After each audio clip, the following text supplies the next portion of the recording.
عبداللہ بن زید رضی اللہ تعالیٰ عنہ سے رسول کریم صلی اللہ علیہ وسلم کے وضو کے بارے میں پوچھا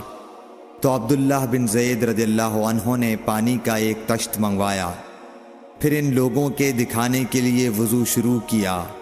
پہلے تشت سے اپنے ہاتھوں پر پانی گرایا، پھر انہیں 3 بار دھویا، پھر اپنا ہاتھ برتن کے اندر ڈالا، پھر کلی کی اور ناک میں پانی ڈال کر ناک صاف کی 3 چلوؤں سے 3 دفعہ،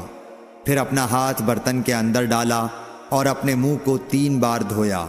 پھر اپنا ہاتھ برتن کے اندر ڈالا اور دونوں ہاتھ کوہنیوں تک 2 بار دھوئے، پھر سر پر مسح کیا، اس طرح کہ پہلے آگے کی طرف اپنا ہاتھ لائے، پھر پیچھے کی طرف لے گئے، پھر برتن میں اپنا ہاتھ ڈالا اور اپنے دونوں پاؤں دھوئے۔ دوسری روایت میں ہم سے موسیٰ نے ان سے وہیب نے بیان کیا کہ آپ نے سر کا مسح 1 دفعہ کیا۔ صحیح بخاری حدیث نمبر 192۔